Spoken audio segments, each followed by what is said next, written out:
now I think we're surplus to requirements. And regarding the spending that's being that we're told now that we have to be responsible for our defence. America doesn't want anything to do with that. It's the European countries. Fair enough, but I think what's being forgotten here is the enormous catastrophe of the Iraq War, the displacement of millions of people. And who took most of the refugees? It wasn't America. It was countries like Germany, Greece, Turkey, who didn't go into that war, who had nothing to do with it. So I feel that it's very, very cynical what's happening here. And you know, I don't... Yeah. So can I just follow up on, I mean, it's so many threads that you've given for us to pull on in the rest of the programme. But on the issue of, look, we cannot rely on America anymore. America's saying, don't rely on us anymore. You know what? We paid enough. We paid more than our fair share, but longer than we should have done. It's up to you guys now. If you want to make this relationship work, start stumping up the cash. So, I mean, is that not a challenge then to European what they've agreed to pay in the past? Yeah, my point is, though, that we would be in a much stronger position if we had not gone into, and I don't know, the amount of money the Iraq War has cost us, and I feel that given the bill that Europe's had to, like Germany with all the million of refugees and so on, what I'm saying is we start from a point that is not a strong place, and in principle, yes, it sounds right, we should look after our own defence, but I feel that you can't just ignore what happened a decade ago and say, I'm not ignoring it, but with one eye on the past, you have to surely keep one eye on the future. And as you say, you know, there should be some kind of solution for Ukraine that involves the Ukrainians. But what if they say no? What if, you know, actually, you know, President Trump and President Putin, who've had their 90-minute call, just say, you know what, this is just the best way. You guys haven't been able to sort it out so far. You keep the land that you've got and just get on with life. That's it. And you don't join NATO. That's fine. That's all there is to it. The end. Well, what should Europe's response be to that? I think can't live in the past, but I think we can learn from it. I didn't say don't live in the past, Grace. I said you've got one eye on the past and you've talked about it, but what I'm asking about is the future. Well, there's one point I'd like to make. By the illegal invasion of Iraq, we've lost our moral compass here. We couldn't say anything to Putin about invading Ukraine. I mean, he said that. Don't give me any lessons. So, but and what we're going to do now? Well, I certainly don't think that us going to war now to fight for Ukraine, I think it's madness, and that's my opinion. It's just going to, you know, go exponentially. It's not the answer. Listen, very grateful. Thank you very much, and thank you for letting me ask a couple of follow-up questions just to clarify. Paul on email's been in touch. The first principle should be to establish what Ukraine wants in order to end the war, and it seems clear to me Ukraine wants their borders to be put as they were pre-2014 when Russia illegally took Crimea. Ukraine has a right to apply to join NATO. It's not for Trump to say that Ukraine will not become a member of NATO. Trump is making concessions to please Russia by undermining Ukraine. John from Lincoln has been in touch on email. It's high time we understood that America is no longer an ally of Europe, but under its new leadership, a potential enemy. We need to be fully integrated with Europe and increase its defence spending to counter possible attack, not just from Russia, but possibly even America, given Denmark and Greenland. Let's take another. James Gregg has called us from Sheffield, and we've got Peter and we've got Andy, and I'll get to you as soon as we can.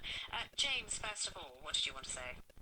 Oh, hello. I wanted to just draw attention to the lack in the discussion about any reference to the United Nations Security Council in resolving the Ukraine-Russia issue. Formerly, I think such a matter would have been under the existing UN architecture. It is for the United Nations Security Council to bring resolution of such an issue.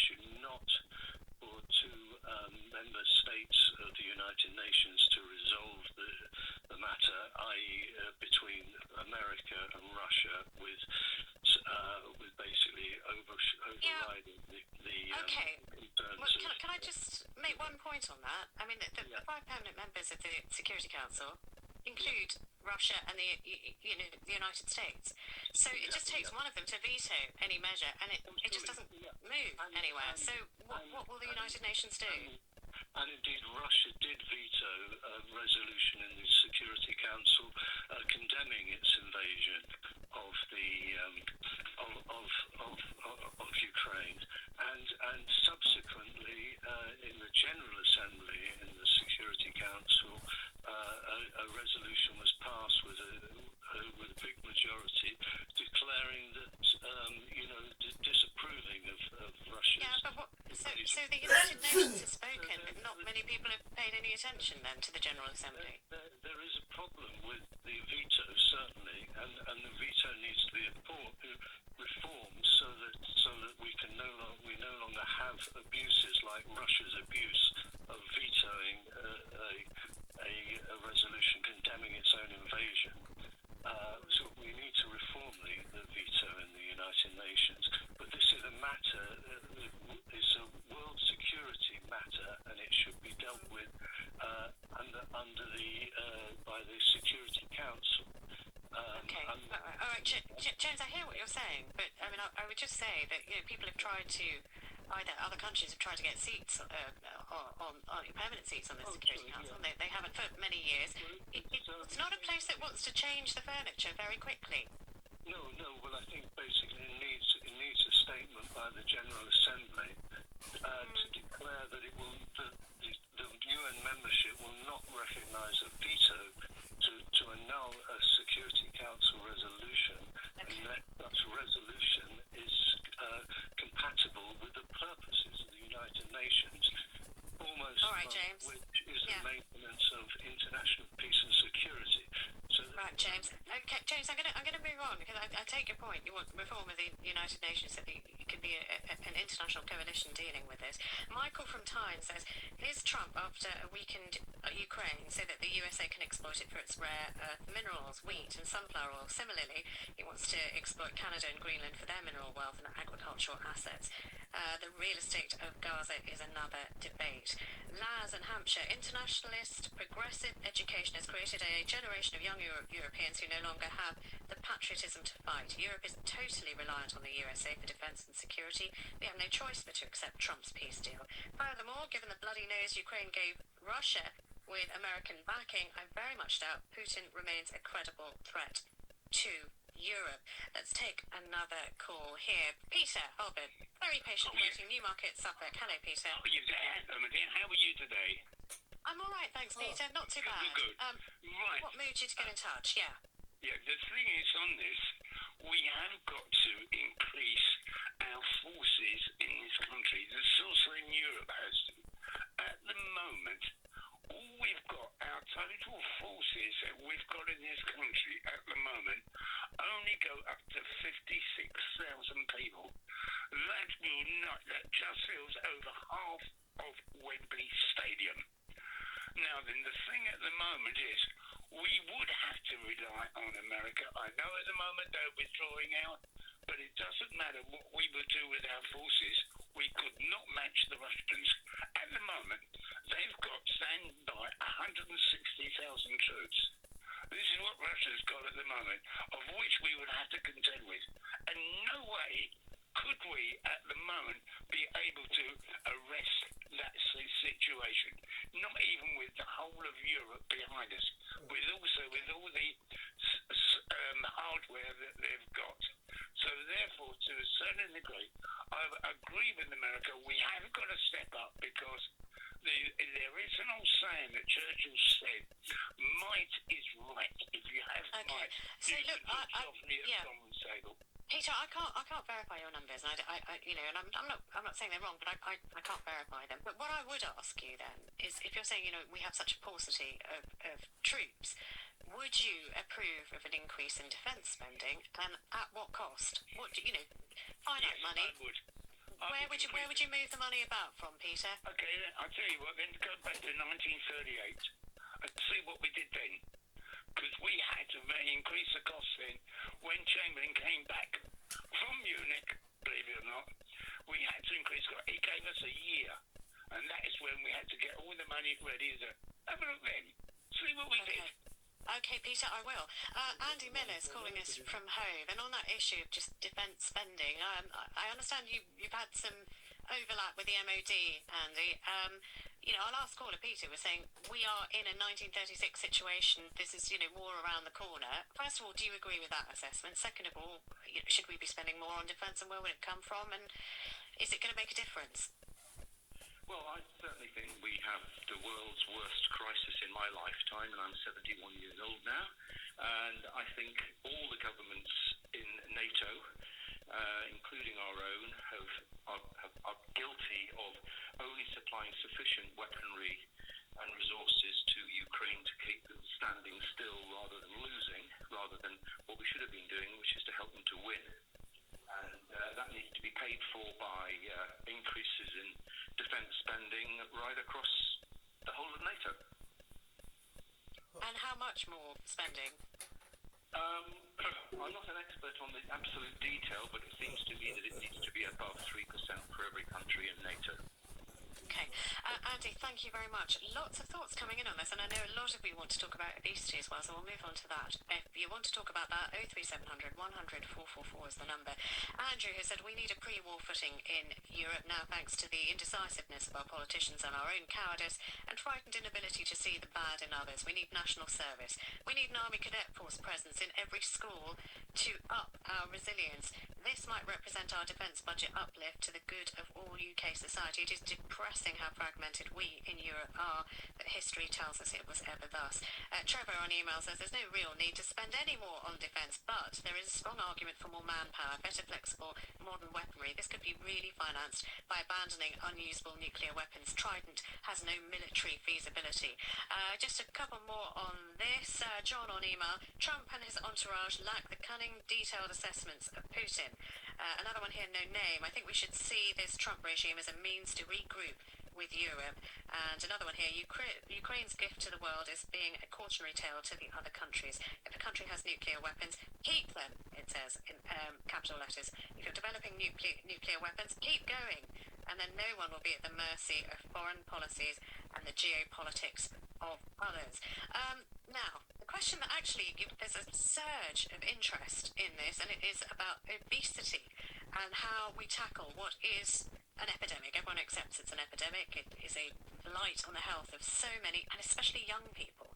And it was a question that was asked on the programme. So what do you think? How should we be treating the obesity epidemic? Are these wonder drugs the answer? The person who asked the question has called in, and I'm very delighted about that. Dr. Mark Burns, you were a paediatrician, that's right, if I remember rightly. That's right, yes. I work as a paediatrician in Middlesbrough. Right, okay. Were you satisfied with what you heard? Well, I think it's not entirely. I think realistically, it's so complicated how to tackle childhood obesity and sort of obesity in general.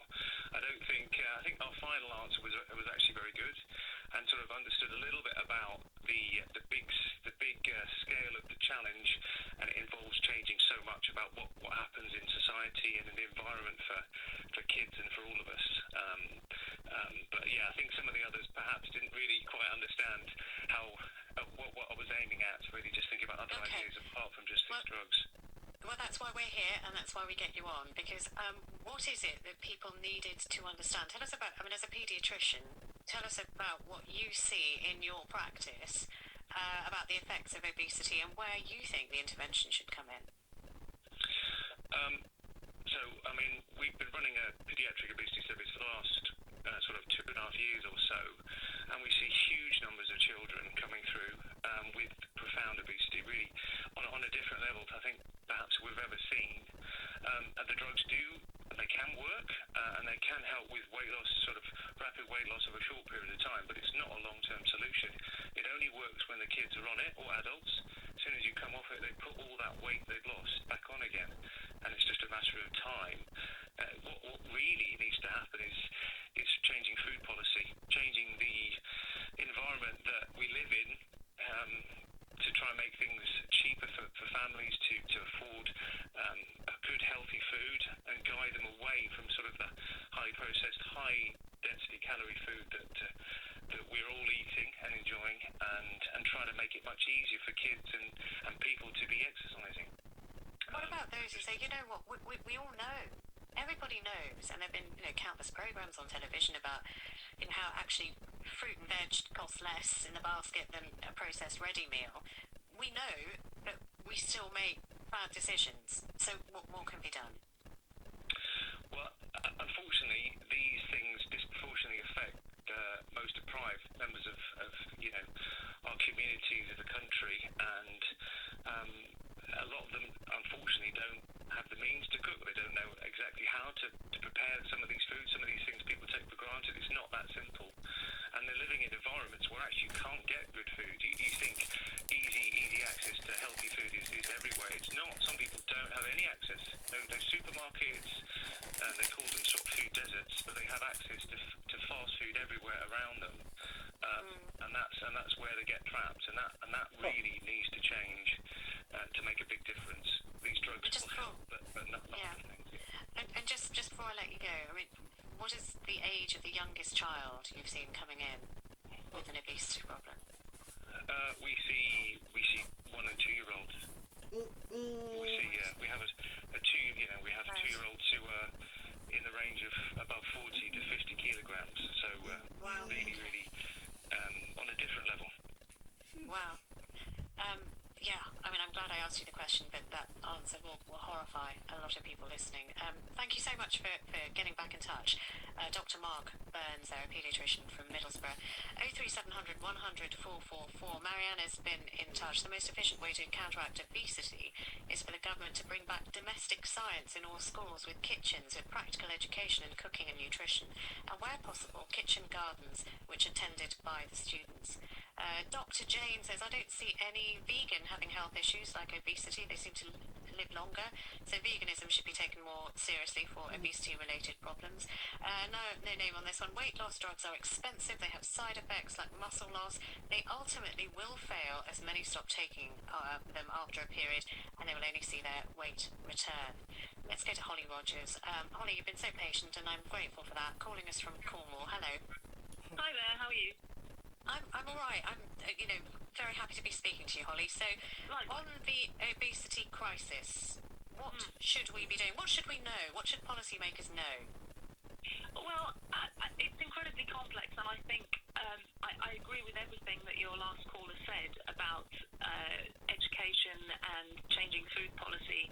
That would be the ideal, but I think, as he pointed out, the scale of the problem is so enormous now, and I don't think we're ever going to combat the issues that we have with fast food being so readily available and UPF, and I don't just mean chicken nuggets. I mean packaged bread and convenience foods and things that we all buy and use. It's everywhere, and it's very difficult, I think, to undo that because we've gone sort of so far down the rabbit hole. And I'm speaking as someone who had a gastric band fitted 17 years ago and has been a healthy weight for the last 16 years. So I've always had issues with my weight, and I know what it is to be a very overweight person. I know how society judges us differently, and it's all very well. Some people will say, we all know what we need to do, just exercise and eat less. And if it was as simple as that, then this wouldn't be an epidemic. Nobody wants to be a fat person. You don't speak to people who say, I love being this size. Everybody wants to change. So it's clearly much more complex than people who haven't been overweight realise. May I ask, how much did you lose with the gastric band? I lost about 8 stone, and interestingly, my gastric band, something's gone a little bit wrong with it recently, and it's slipped. And what that means is it needs to be replaced, but the NHS won't replace it; they will only take it out, which to me seems it's not sort of thinking for the long term, because I'm sure that I'm going to gain weight again, and then I'm going to cost the NHS more money with the complications that come with being obese again. And they've said I would have to put on 4 or 5 stone before they would offer me any help, because I am now a healthy weight, so they won't give me a gastric band. Right, okay, so which is half the weight that you've lost already. Gosh, that must be depressing. I feel like if I had a pin in my leg or something that that was helping me to walk and it broke, the NHS wouldn't say, oh, well, just we'll take it out, see if you can walk again, and then if it gets really bad, we'll fix it. And I feel like weight loss is viewed as something that we should be able to do ourselves. And if you're talking about a small amount, then perhaps it's doable. But if you have a real problem with obesity, it is not as simple as, well, you can just do it yourself. Some of us need help, like smoking. So let me put it directly to you, because I am getting texts and doubtless there'll be calls, which will say, look, this is just, you've just got to decide. If someone says to you, Holly, you can just decide to be healthier, just answer those people who say, you know what, it is a choice. Explain to them why it's not a choice. I would say if you feel like that, you haven't experienced it, and you can't. You're entitled to hold that opinion, but you're wrong, because there's nothing I fear more than being very overweight again. And yet I'm pretty sure that when they take my gastric band out, I will put on weight. And I run 3 times a week now, and I'm very aware of what I'm eating, but I still have psychologically all sorts of issues with food, and I feel like a food addict, if you like. And what the gastric band does is it stops me from eating too much, and so I eat a more normal amount and I maintain a healthy weight. But I'm not doing that by myself. I'm being assisted to do that. But I know how difficult it is when you've got 8 stone to lose. Not just if I put on a few pounds now and then, I can lose it again by being careful for a few weeks. But it's such a mammoth thing. And if you look at my entire family on my dad's side, everybody is at least a little bit overweight, and the largest person is close to 30 stone. There's obviously something there. I'm not saying it's all genetics. Obviously, the person who's 30 stone is eating too much and not exercising enough. But there's more to it than people with that view think. Thank you very much for your call. 03700 100 444 is the number to call. John Berryman is calling us from Huddersfield. Good afternoon, John. Good afternoon. Good afternoon. So, what do you make of all of this? What should we be doing with health spending to make sure that there are fewer people who need help through obesity-related illness that costs about £11 billion a year for the NHS? That's right. And I feel confused because the previous caller has confused me in as much as she seems to think that other people are responsible for her behavior. And my mother did tell me when I was a little boy, Johnny, be careful not to eat too much. There are too many people around that I know who are digging their graves with their own teeth. And I thought that was a very succinct statement about it, because in the old days, when we had suffragettes who were fighting for their rights, they were force-fed. Obese people aren't being force-fed, they're feeding themselves. And Holly, who was our last caller, she said, look, it's an addiction. She wasn't blaming anyone else. She was saying it was an addiction. And and she was saying very directly, it is something I don't want to do, but it happens. It happens for a whole bunch of complex reasons. And you wouldn't say to somebody, what was the analogy? She said, with a broken leg, we'll take the pin out, just walk around on it, and if it gets really, really bad, we'll intervene. I told you at the beginning she confused me, and she's confused herself, in as much as people who are addicts, and society tries to cushion them from the consequences of their addiction. They end up sleeping rough, they end up stealing to feed their habits, and it's because common sense doesn't seem to be as common as it used to be in the past. If you know you've got an addiction, you can join something like Alcoholics Anonymous or Fat Peasants Anonymous or whatever, and get support from groups which you responsibly join and nurture, which can help you with your addiction, not turning to some sort of expensive alternative and then deprive people with cancer or children with serious diseases, rather than people who simply won't take responsibility for themselves and expect somebody else to do it for them. Okay, John, thank you very much for your call. It's provoking a lot of thought and response. Tina Jones on email, why must we gravitate to the easy way out at every turn. Victoria says the weight loss drug debate has been upsetting me so much. The NHS is on its knees with diet-related illness, and it's going to get worse. There are many areas in the country that have no access to fresh vegetables, no school lessons on healthy cooking. Matt Gilchrist has been in touch from London, and he's left us a WhatsApp voice note. We now live in an environment which encourages obesity. You know, we have incredibly sedentary jobs. Most of us can't use active travel to get to work because the car has been prioritised over the human in the development of almost all cities. And the food environment is propped up by unbelievably nutrient-poor, calorie-dense foods, which may give us an unbelievable injection of calories for almost no nutritional benefit. These are sold by huge multinational corporations who make an enormous amount of money out of making people sick. So I think anyone who's serious about ending the obesity epidemic, which is undoubtedly one of the biggest problems facing Britain and every country in the world, has to get to grips with these companies which do such damage to people's health, to children's health, and the health of the public in general. So that's from Matt Gilchrist, who left us a WhatsApp voice note. There we go. Put your teeth back in, Anita, and say it properly. And you can do the same if you can understand what I said. A WhatsApp voice message. 03700 100 444 is the number to call. Claire Bennett from Cambridgeshire. You've been a very patient woman, and I'm grateful, Claire. It's a busy call line, this one. Lots of people wanting to have their say.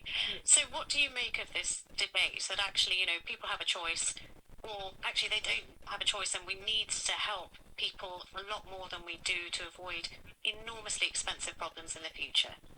Yes, good afternoon, Anita. I was a food teacher for 34 years, and I taught children to cook from scratch.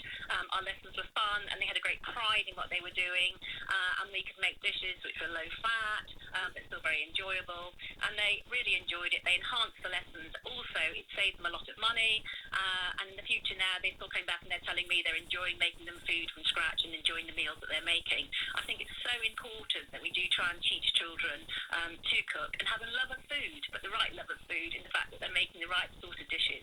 I think what Mark, your paediatrician, said is just everything he said I would endorse, but I think it's so important that we do try and teach children the fundamental principles of cooking and enjoyment of food as well.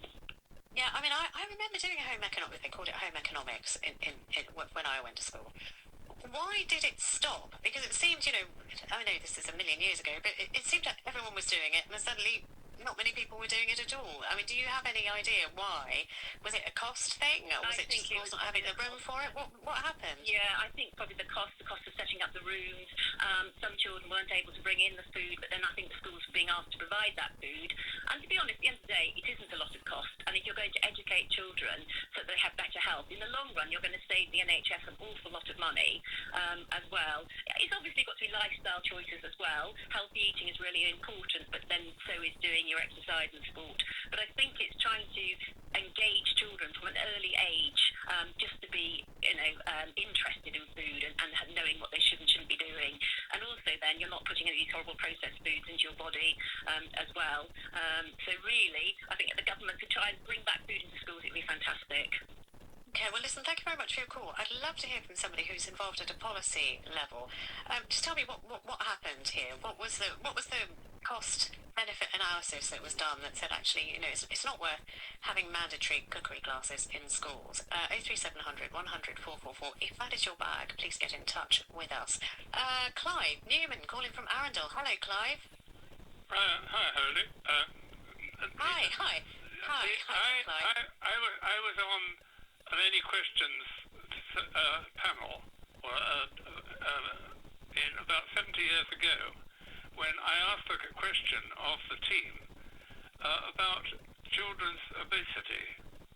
The whole panel said, "Oh, that's nothing to worry about. It's puppy fat. They'll soon get over it."